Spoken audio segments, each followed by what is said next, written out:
dua poin itu yang penting.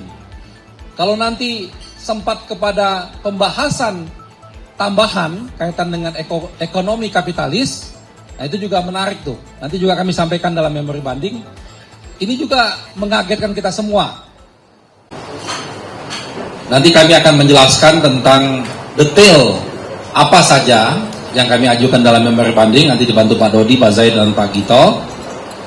Namun di awal kami ingin menjelaskan bahwa harapan kita kepada Pengadilan Tinggi DKI yang nanti akan menunjuk majelis hakim dalam memeriksa perkara ini untuk betul-betul memperhatikan semua fakta-fakta yang terjadi di persidangan. Karena memang kalau kita hanya mengandalkan resume persidangan, maka akan jadi bias nanti ceritanya. Tapi kalau fakta-fakta itu dibuka langsung oleh hakim tinggi, karena hakim tinggi ini masih sebagai yudek fakti, itu akan lebih jelas tentang kondisi bagaimana di persidangan. Kawan-kawan sekalian, secara umum kami sampaikan bahwa perkara ini sesungguhnya tidak terlampau sulit dan bukan perkara hukum yang kalau bahasanya itu ngejelimet itu enggak. Ini perkara biasa saja. Perkara biasa saja dan juga pemahaman hukumnya juga pemahaman hukum yang mungkin standar-standar saja.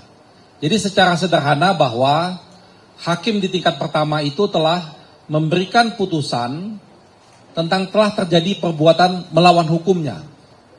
Nah, perbuatan melawan hukum ini dijelaskan 1, 2, 3 apa-apa saja.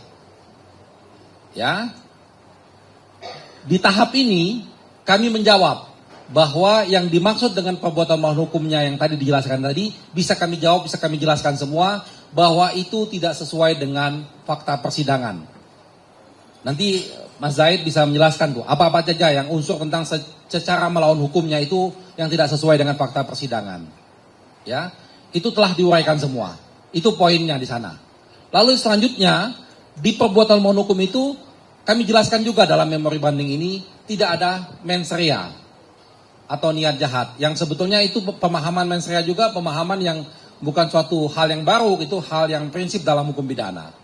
Dalam pasal 2 dan pasal 3, karena ini adalah delik material, harus ada unsur kesengajaan, ada dolus di sana. Maka mens rea wajib ada. Kalau tidak ada mens rea, tidak ada perkara ini. Itu juga kami jelaskan di sana. Lalu selanjutnya di bagian ini juga, perbuatan melawan hukum ini juga, kami jelaskan dalam memori banding, bahwa pemahaman perbuatan melawan hukum itu tidak selalu identik dengan pidana. Dia akan menjadi pidana kalau tadi ada mens rea tadi. Tapi seandainya, nah ini juga seandainya, selalu kami sampaikan di setiap kesempatan, seandainya terjadi ada perbuatan melawan hukum yang dijelaskan pelanggaran yang dilakukan oleh terdakwa dalam hal ini Pak Tom Lembong, itu belum tentu pidana. Karena perbuatan melawan hukum itu ada kaitannya dia administrasi negara, ada kaitannya dia perdata. Nah tetapi dari semua faktor-faktor yang dijelaskan dalam perbuatan melawan hukum itu bisa kami jawab semua. Jadi memang Pak Tom Lembong ternyata tidak juga salah dalam menggunakan kebijakan-kebijakan tersebut. Itu poin pertamanya. Ya. Lalu pada poin yang kedua, ini 2 poin penting, nanti yang lain-lainnya bisa dijelaskan, adalah tentang unsur memperkaya orang lain. Merugikan keuangan negara, lalu dengan tujuan untuk memperkaya orang lain. Karena dalam hal diri sendiri, hakim mengakui Pak Tom Lembong tidak memperkaya dirinya sendiri, tapi dianggap memperkaya orang lain. Nah di sini juga kami jelaskan bahwa itu juga salah. Karena kaitan dengan situ, kaitan dengan unsur ini, ternyata tidak ada yang diperkaya orang lain secara melawan hukum itu tidak ada. Itu satu proses mekanisme bisnis yang sangat biasa dan lumrah. Jadi 2 poin itu yang penting. Kalau nanti sempat kepada pembahasan tambahan kaitan dengan ekonomi kapitalis, nah itu juga menarik tuh. Nanti juga kami sampaikan dalam memori banding. Ini juga mengagetkan kita semua. Kaitan dengan pembahasan ekonomi kapitalis yang tidak pernah dibahas. Karena begini ya, hakim itu memutus sesuai dengan fakta-fakta yang ada di persidangan. Jadi kalau tidak ada di persidangan, lalu dia memutus sendiri, tanpa ada dasar itu juga membuat keganjilan yang sangat besar. Satu itu, tidak ada pembahasan itu. Kedua, pemahaman tentang ekonomi kapitalis yang juga salah. Ternyata yang dimaksud dengan ekonomi kapitalis itu juga tidak dipahami secara baik oleh hakim di tingkat pertama. Ini kami masukkan dalam memori banding supaya ini dievaluasi lagi. Jadi kaitannya dengan pasal 2 dan pasal 3 Undang-Undang Tipikor, disinilah yang kita uraikan, setiap unsur-unsurnya kami bisa jelaskan di sana. Nah, kira-kira itu pengantar dari saya, kawan-kawan sekalian. Nanti disambung oleh Pak Dodi, Pak Zaid, dan Pak Gito. Terima kasih. Silakan, Dodi. Baik, terima kasih Pak Ari. Selanjutnya kami berikan kesempatan kepada Pak Dodi. Bisa tolong dijelaskan juga terkait dengan apakah hakim dalam memberikan putusan ini sudah benar. Silakan. Baik, terima kasih. Assalamualaikum warahmatullahi wabarakatuh. Salam sejahtera bagi kita sekalian. Puji syukur kehadirat Allah Subhanahu wa taala bahwa kita masih diberikan kesempatan untuk menggali nilai-nilai kebenaran. Ya. Untuk melakukan evaluasi di dalam proses penegakan hukum di Indonesia yang selanjutnya akan sangat menentukan di dalam keberhasilan di dalam pembangunan ekonomi yang tidak terlepas dengan adanya kepastian hukum, ya, penegakan keadilan. Nah, berkaitan dengan sidang Pak Tom Lembong, jadi ada satu hal yang penting bahwa pengajuan banding yang kami lakukan itu bukan semata-mata karena memenuhi aspek formalitas, bahwa satu vonis yang tidak sesuai dengan harapan lalu mengajukan banding, bukan aspek formal ya yang menjadi semata-mata alasan banding, tetapi ada satu alasan yang sangat mendasar, ya, yaitu karena adanya suatu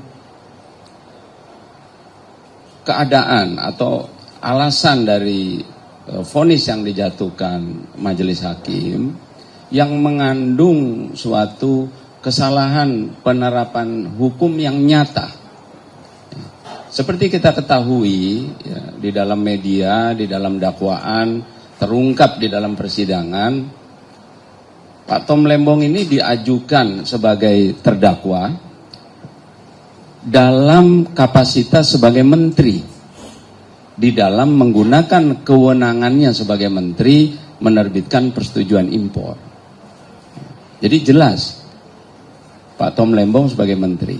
Namun di dalam pembuktian yang dilakukan oleh jaksa tidak pernah menyentuh pembuktian bahwa ada perbuatan di luar kewenangan, melampaui kewenangan ya, yang dilakukan oleh Pak Tom Lembong di dalam menerbitkan persetujuan impor. Bahkan sebaliknya, di dalam persetujuan impor yang dilakukan, semua dilakukan berdasarkan kewenangan-kewenangan. Jadi penggunaan pasal 2 sebagai pasal yang dinyatakan terbukti ya, sangat keliru secara nyata ya, karena pembuat undang-undang tindak pidana korupsi secara tegas memisahkan pasal 2 dan pasal 3 dengan maksud bahwa untuk pelanggaran yang dilakukan di dalam ruang lingkup kewenangan itu dikenakan pasal 3. Ahli di dalam persidangan sudah menjelaskan ya. Dalam hal kemudian dalam penggunaan kewenangan terdapat tindakan yang menguntungkan diri sendiri, baru boleh dikenakan pasal 2. Tetapi di dalam fakta persidangan sudah digali, tidak ada keuntungan yang diambil oleh Pak Tom Lembong di dalam menerbitkan persetujuan impor. Maka dengan demikian, pengenaan pasal 2 menjadi suatu kekeliruan yang sangat nyata dan kasat mata. Dan secara jelas sebenarnya hakim mengetahui bagaimana penerapan pasal 2 dan pasal 3. Begitu juga terkait dengan unsur-unsur. Ya, tadi Pak Ari sudah menyatakan bahwa pertimbangan-pertimbangan hakim secara jelas menabrak fakta persidangan. Nah, ini menjadi suatu catatan, ya, bagaimana fungsi panitera yang bertugas mencatat jalannya persidangan, bahwa apa yang dijadikan dasar oleh majelis hakim dalam hal menyatakan terbuktinya unsur menguntungkan orang lain, menyebutkan secara tegas bahwa pihak-pihak, ya, yang namanya Tony Wijaya CS itu menerima keuntungan. Padahal di dalam fakta persidangan secara jelas yang bersangkutan menyatakan di dalam keterangannya tidak pernah mendapatkan keuntungan apapun. Bahkan di dalam proses penyerahan uang titipan kepada jaksa diakui bahwa yang menerima keuntungan adalah perusahaan-perusahaan di mana Tommy Seth bekerja.